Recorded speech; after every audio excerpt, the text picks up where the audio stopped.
एउटा किसानलाई जति उसको खेतबारीको माया लाग्छ आदरणीय दाजुभाइ दिदीबहिनीहरू, त्यति जग्गा दलाललाई लाग्दैन। दलालहरूको देश बन्यो यो है। अलि राम्रो भाउ पायो भने त बेची पठाउँ, नेपाललाई बेची पठाउँ, बरु स्विस ब्याङ्कमा ब्याङ्क ब्यालेन्स राखेर ब्याजले चलाउँ देश भन्ने खालको नेता बनेर हुन्छ यहाँ। त्यस्ता नेताहरूलाई कहाँको जनताले चुन्यो भन्दाखेरि यहीँको जनताले चुन्यो। तपाईँ हाम्रै गल्ती हो। मैले अघि भने अब नेपाली जनता न भेडा हो न कुकुर हो। अब इनफ भयो, नगरौँ अब त्यस्तो। त्यसो भएको कारणले इमान्दार मान्छेलाई चुन्नुहोस्, देशभक्त मान्छेलाई चुन्नुहोस्, प्रष्ट विचार भएको मान्छेलाई चुन्नुहोस्, स्वाधीनताको पक्षमा निडर भएर लड्न सक्ने बोल्न सक्ने मान्छेलाई चुन्नुहोस्। आदरणीय दाजुभाइ दिदीबहिनीहरू, यो चुनाव भनेको चाहिँ तपाईँको हाम्रो स्वाधीनता बचाउनका लागि है।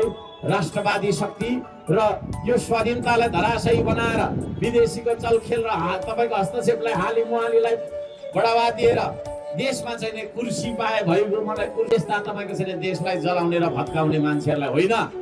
यसपालि देशको पक्षमा, माटोको पक्षमा, चन्द्र सूर्यको झण्डाको पक्षमा, स्वाधीनता र सम्प्रभुताको पक्षमा अगाडि प्रष्ट रूपमा आएको शक्ति श्रम संस्कृतिलाई तपाईँले जिताउनुहोस्।